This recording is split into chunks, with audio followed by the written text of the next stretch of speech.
Hello everyone, YouTube channel में आपका स्वागत है।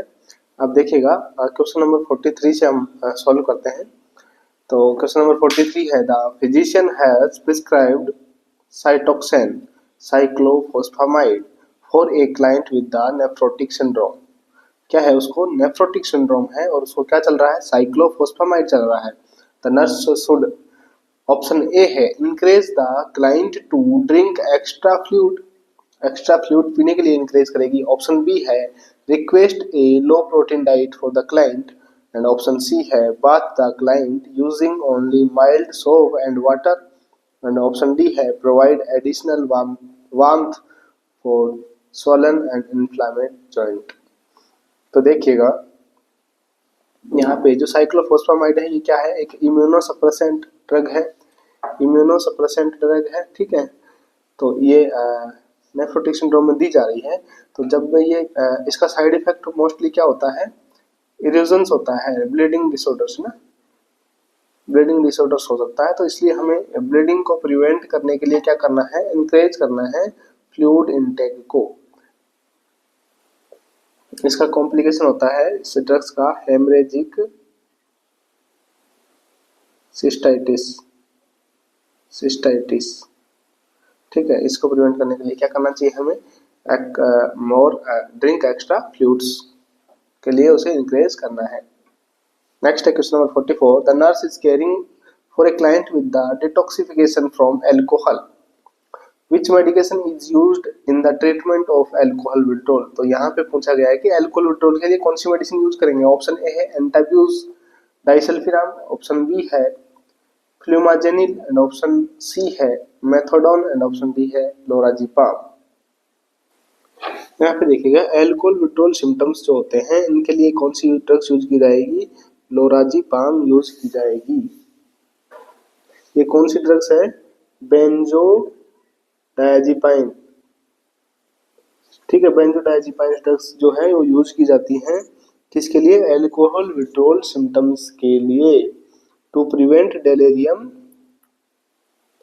ट्रिमर्स। डेलेरियम ट्रिमर्स ना हो, इसको बचाने के लिए बेंजोडायजेपाइन्स यूज की जाती है। नेक्स्ट है question number 45, a client with the insulin dependent diabetes take 20 unit of NPH. NPH कितना ले रहा है, 20 unit insulin at the 7 AM, 7 बजे ले रहा है सुबह।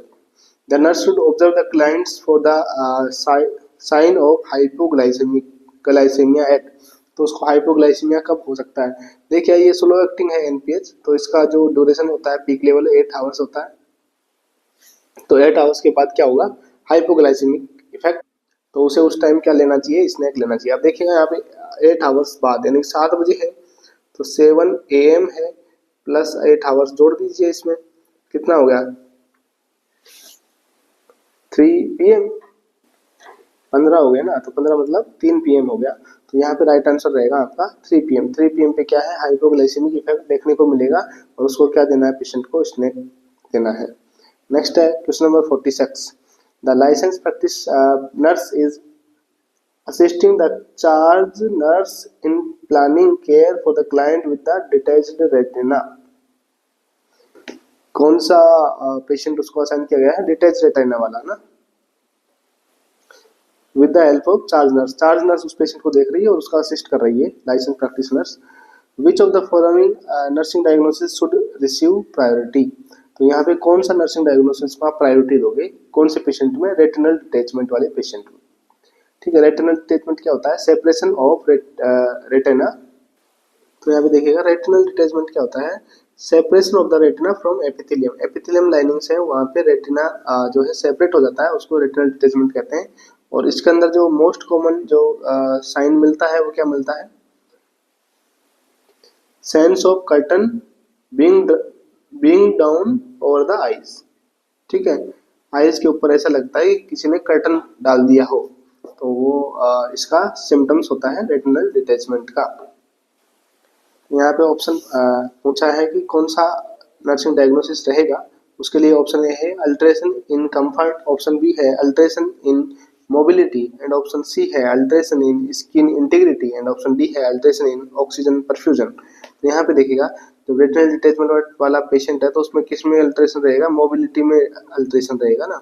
ऑप्शन बी यहाँ पे राइट आंसर रहेगा। नेक्स्ट है question number 47, the primary purpose of the using CPM machine, that means continue passive motion machine for the client with the total knee repair is to help। तो ये machine क्यों use की जाती है, continue passive motion machine जब total knee replacement हुआ है तो ऑप्शन ए है prevent contracture and option B है promote flexion of the artificial joint and option C है decrease the pain associated with the early ambulation and option D है elevate lactic acid production in the leg muscles.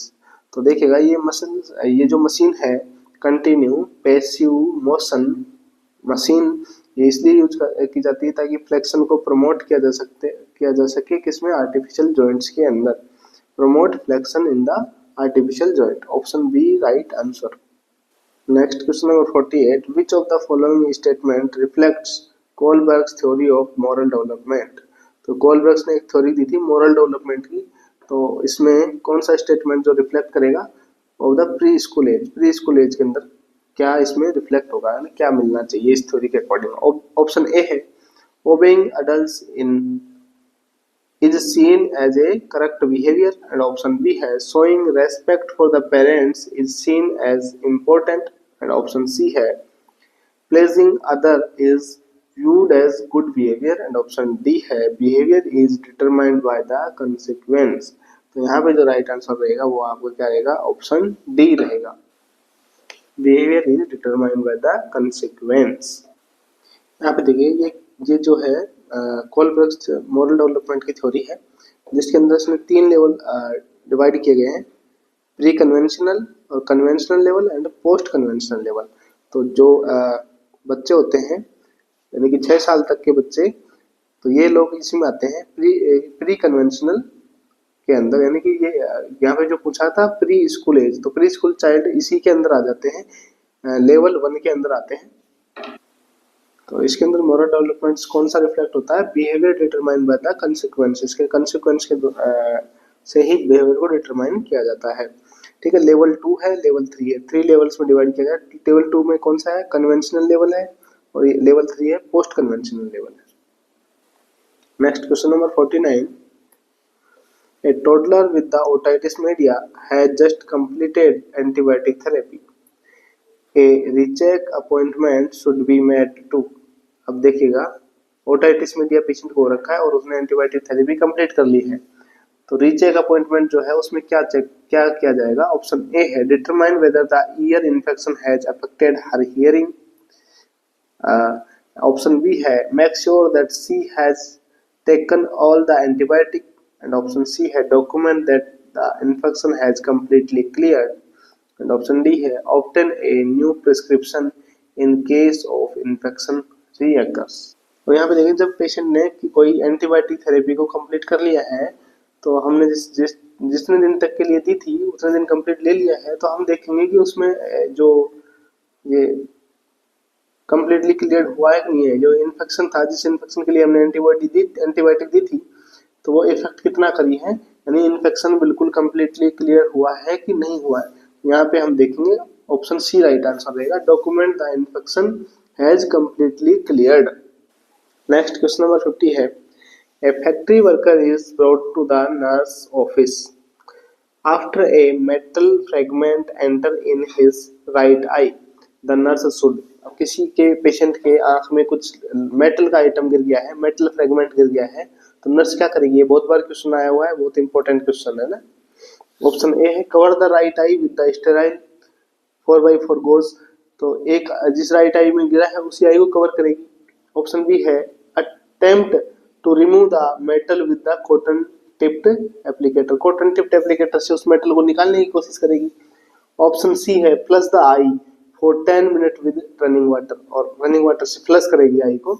Option D है cover both eye and transfer the client to the emergency room. तो यहाँ पे बहुत important है, जब भी कोई मेटेलिक आइटम गिर जाए आँख के अंदर, तो हमें क्या करना है, उसको दोनों आइयों को कवर करना है। ठीक है, कवर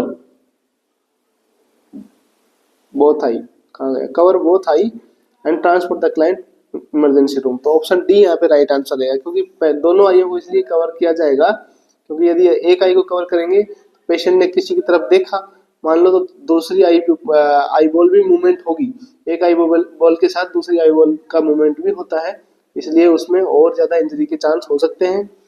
और हमें निकालने की कोशिश नहीं करनी है, ये कौन निकालेगा, हेल्थ केयर पर्सनल ही इसको निकालेगा, ठीक है, डॉक्टर ही इसको निकालेगा। और हमें स्टेराइल से इसको कवर करने की, केवल राइट आई का बोल रहा है तो केवल राइट आई को नहीं कवर करना है, हमें दोनों आई को कवर करना है। नेक्स्ट है question number 51। The nurse is caring for the client with the systemic lupus erythematosus SLE, the major complication associated with the systemic lupus erythematosus। तो SLE का मेजर कॉम्प्लिकेशन क्या है, मेजर कॉम्प्लिकेशन पूछा है यहाँ पे। ऑप्शन ए है nephritis, option B है कार्डियोमेगाली एंड ऑप्शन सी है डेस्क्वामेशन एंड ऑप्शन डी है मेनिंजाइटिस। तो यहाँ पे राइट आंसर रहेगा नेफ्राइटिस। नेफ्राइटिस क्या है, मेजर कॉम्प्लिकेशन है SLE का, जो क्या लीड कर सकता है and stage renal disease, and stage renal disease cause कर सकता है सिस्टेमेटिक लूपस एरिथेमेटोसिस। तो इसमें ध्यान रखना, नेफ्राइटिस क्या है, इसका मेजर कॉम्प्लिकेशन है। नेक्स्ट है question number 52। Which diet is associated with the increase risk of colorectal cancer. Colorectal cancer को कौन सा फूड जो है बढ़ावा दे सकता है, इंक्रीज रिस्क क्रिएट कर सकता है। तो ऑप्शन ए देखिएगा, low protein and complex carbohydrate, option B है high protein and simple carbohydrate, and option C है high fat and refined carbohydrates, and option D है low carbohydrates and complex protein. तो यहाँ पे देखिएगा कोलोरेक्टल कैंसर का सबसे बड़ा कारण क्या हो सकता है, आपका हाई फैट एंड रिफाइंड जो कार्बोहाइड्रेट्स हैं वो कोलोरेक्टल कैंसर को बढ़ावा देते हैं। तो इन फूड्स को अवॉइड करवाना चाहिए। राइट ऑप्शन आपका सी रहेगा। नेक्स्ट है question number 53। The nurse is caring for an infant following A cleft lip repair. Cleft lip repair के बाद आया है पेशेंट, उसकी केयर करना है। While comforting the infant the nurse should avoid. तो कौन सी चीज इनमें से अवॉइड करवाएगी nurse, holding the infant, infant को होल्ड करना, ऑफरिंग ए पेसिफायर, प्रोवाइडिंग ए मोबाइल, ऑफरिंग ए स्टेराइल वाटर। तो देखिएगा पेसिफायर जो है कॉन्ट्राइंडिकेटेड होता है पेशेंट में, क्लेफ्ट लिप वालों में ना, पेसिफायर हम इसको नहीं देंगे। पेसिफायर क्या देंगे, नहीं देंगे ताकि इंजरी ना हो, नहीं तो ये पेसिफायर या फिर हम इसको बोतल फीडिंग करवाएंगे तो उससे क्या हुआ, लिप जो क्लेफ्ट लिप है वहां पे इंजरी होने के चांस हो सकते हैं। नेक्स्ट क्वेश्चन नंबर 54 है। Physician has ordered an amoxicillin 500 mg capsule for the client with the oesophageal varices. Oesophageal varices हो रखा है, इसोफेगस के अंदर उसको क्या है, मतलब ब्लीडिंग जैसा हो सकता है, उसको वेरिसेस बोलते हैं। वेन्स का बढ़ जाती है और ब्लीडिंग जैसे होना लगता है तो उसको बोलते हैं इसोफेजियल वेरिसेस। तो इसके अंदर the nurse can best care for the client's need by.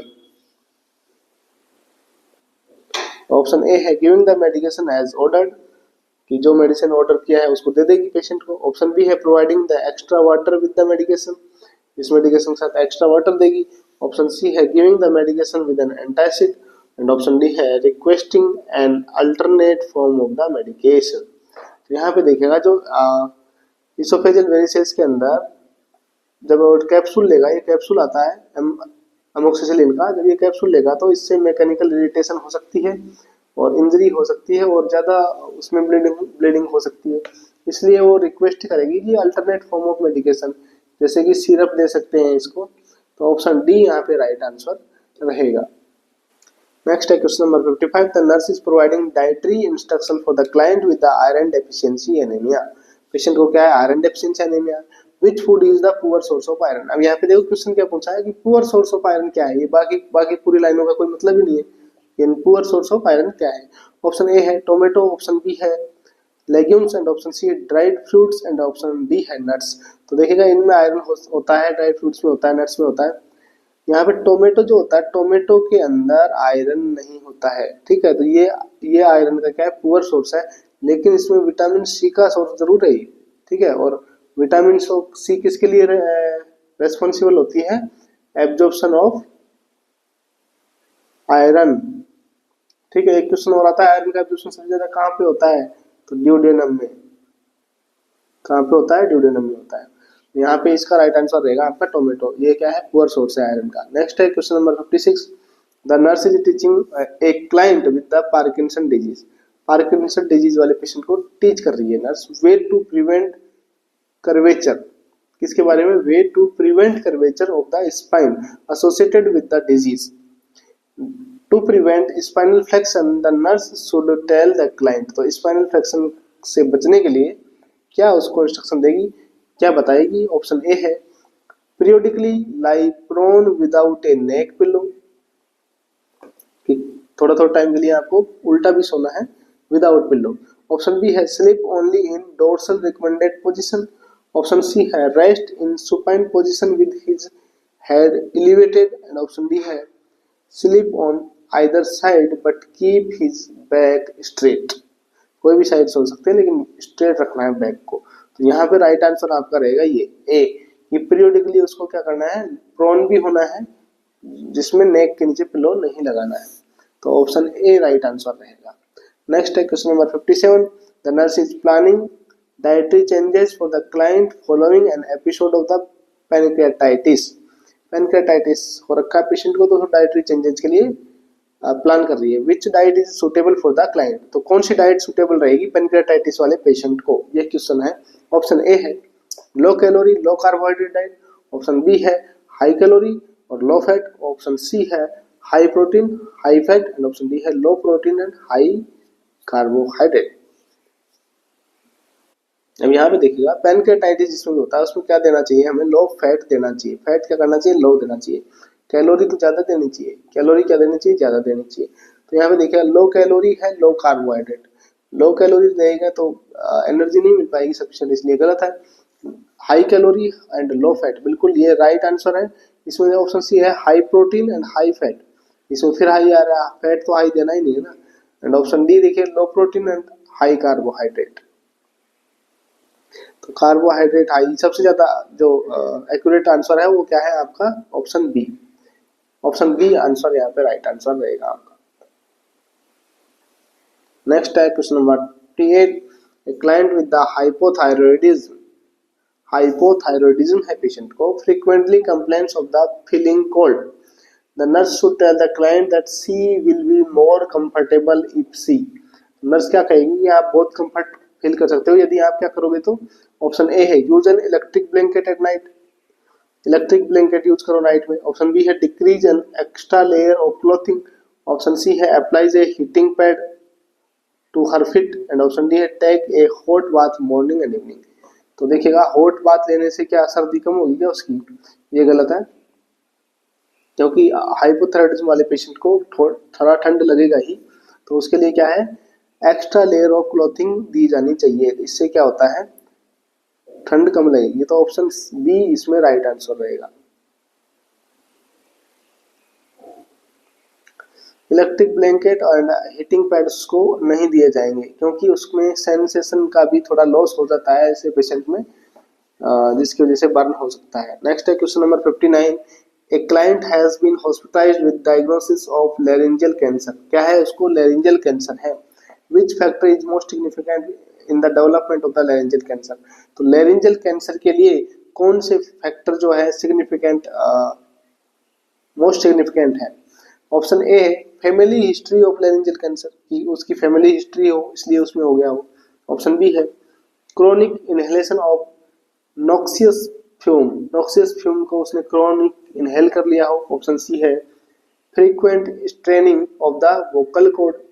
और ऑप्शन डी है history of the alcohol and tobacco use. तो यहाँ पे देखिएगा जो यदि पेशेंट क्या कंज्यूम कर रहा है एल्कोहल एंड टोबैको, उसके अंदर चांस है किसके, मोस्ट सिग्निफिकेंट चांस किसके हैं, उसमें डेवलप होने के, लैरिंजियल कैंसर डेवलप होने के चांस हैं। तो ऑप्शन डी यहाँ पे राइट आंसर रहेगा। देखिए टोबैको भी लिखा भी आता है ना, इससे गले का कैंसर होता है। तो इसलिए वहीं से देख लीजिए कि लैरिंजियल कैंसर किसकी वजह से हो सकता है। तो इसका एक सिग्निफिकेंट डेवलपमेंट का जो कारण है वो क्या है आपका, alcohol and tobacco abuse. Next है question number 60। The nurse is completing an assessment history of the client with the pernicious anemia. कौन सा एनीमिया की हिस्ट्री कंप्लीट की नर्स ने? Pernicious anaemia. Which complaint differentiate pernicious anaemia from other type of anaemia. यहाँ पे question है कि pernicious anaemia जो है इसके अंदर कैसा कौन सा ऐसा कैरेक्टरिस्टिक मिलता है जो अदर एनीमिया में नहीं मिलता है. तो ऑप्शन ए है difficulty in breathing after exertion, and option B है numbness and tingling in the extremities, option C है a faster than usual heart rate, and option D है feeling of light headness, feeling of light headedness. तो यहाँ पे देखिएगा जब pernicious anaemia होता है, पर्निशियस एनीमिया के अंदर numbness and tingling of the extremities मिलता है. क्या मिलता है? नमनेस मिलता है एंड टिंगलिंग मिलता है एक्सट्रीमिटीज के अंदर. तो ये सिम्टम्स इसको थोड़ा डिफरेंशिएट करता है अदर एनीमिया से. एक होता है मेगालोब्लास्टिक एनीमिया,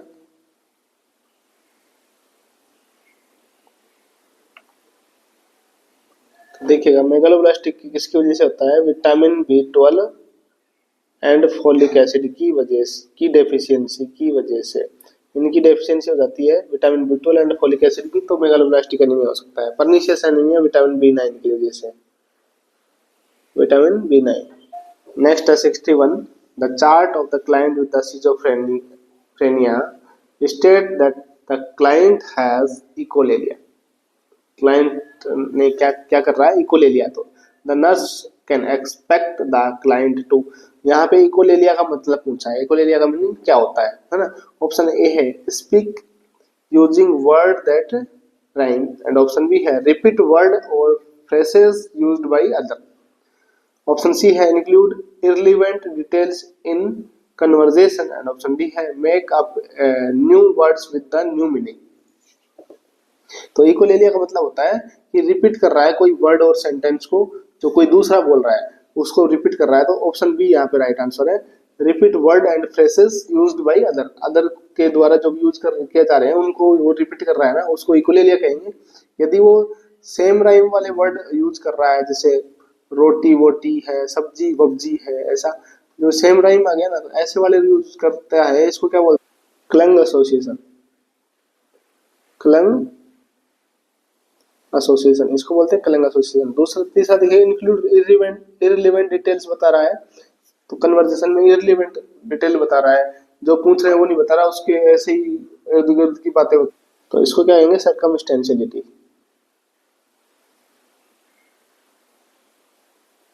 सर्कमस्टेंशियलिटी. एक है नए वर्ड और नए मीनिंग के ही वर्ड निकाल के बता रहा है, तो इसको क्या कहेंगे? न्यूलोजिज्म.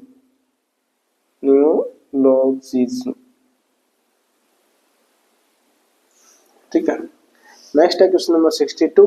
विच early morning activity help to reduce the symptom associated with the rheumatoid arthritis. तो रूमेटॉइड अर्थराइटिस के सिम्टम्स को कौन सी एक्टिविटी जो है रिड्यूस कर सकती है? ऑप्शन ए है brushing the teeth, option B है drinking a glass of juice, and option C है drinking a cup of coffee, and option D है ब्रशिंग द हेयर. तो drinking a cup of coffee, morning में एक cup of coffee P रहे हैं तो उसकी वजह से क्या है? रूमेटॉइड अर्थराइटिस के सिम्टम्स जो है उनके अंदर क्या हो सकता है? थोड़ा इजाफा हो सकता है, वो रिड्यूस हो सकते हैं. तो option C right answer. Question number 63. A newborn weight is 7 pound at the birth. Birth के टाइम उसका वजन है 7 पाउंड. तो 6 मंथ पे उसका वजन कितना होगा? तो देखिएगा 6 मंथ पे कितना होता है? वजन डबल हो जाता है. ठीक है, डबल हो जाता है. और 1 ईयर पे कितना होता है? ट्रिपल हो जाता है. ठीक है. और यहाँ पे देखिएगा 7 पॉइंट है तो डबल हो गया मतलब. तो right answer option A. Next है question number 64. A client with the non tropical sprue has an excess repression of the symptom. Which meal selection is responsible for the reoccurrence of the client symptoms? Option A है toast salad with the oil and vinegar dressing. Option B है baked potato with the sour cream and cheese. And option C है cream of tomato sauce and crackers. And option D है mixed fruit and yogurt. यहाँ पे देखिए जो non tropical sprue है, इसको क्या है? ये नॉन ट्रॉपिकल स्प्रू या फिर ग्लूटेन एंटेरोपैथी. या सीलियाक डिजीज, क्या है ये? Coeliac disease. Non tropical sprue या फिर सीलियाक डिजीज जो है वो किससे एक्सेसरिब्रेशन हो सकते हैं उसके सिम्टम? तो PROW, ये डाइट इसमें अवॉइड करवाई जाती है, ठीक है। बार्ले, राई, ओट्स एंड व्हीट। तो किससे हो सकते हैं देखिएगा, फ्रूट्स एंड योगर्ट से हो सकता है, क्रीम टोमेटो से, baked potato, toast salad with the oil and vinegar solution. तो यहाँ पे देखिएगा जो क्रीम टोमेटो क्रैकर्स जो हैं इसके अंदर क्या क्या पाया जाता है? ग्लूटेन, ठीक है। व्हीट से बनते हैं ना क्रैकर्स, तो ये यहाँ पे इसको जो सिम्टम्स है उसको क्या करेगा? एक्सासर्बेशन करेगा। तो यहाँ पे राइट आंसर रहेगा आपका ऑप्शन सी। नेक्स्ट है question number 65। A client with the congestive heart failure has been receiving digoxin. क्या रिसीव कर रहा है? Digoxin. Which finding indicate that the medication is having a desired effect? Option A है increase urine output, option B है stabilize weight and option C है improved appetite and option D increased pedal oedema. तो यहाँ पे देखिएगा increase urine output यदि मिलेगा देखने को, तो इसका मतलब है ये जो मेडिकेशंस है ये क्या इंडिकेट करेगी? डिजायर्ड इफेक्ट, कि ये इसका डिजायर्ड इफेक्ट शो कर रही है, क्योंकि इसमें फोर्स ऑफ कॉन्ट्रैक्शन बढ़ा देती है, ये फोर्स ऑफ कॉन्ट्रैक्शन बढ़ा देती है, हार्ट रेट को स्लो कर देती है डिजॉक्सिन। तो इससे क्या है? टिश्यू परफ्यूजन अच्छा होता है और यूरिन आउटपुट क्या होगा आपका? इंक्रीज होगा। नेक्स्ट है question number 66। Which play activity is the best suited to the gross motor skill of the toddler?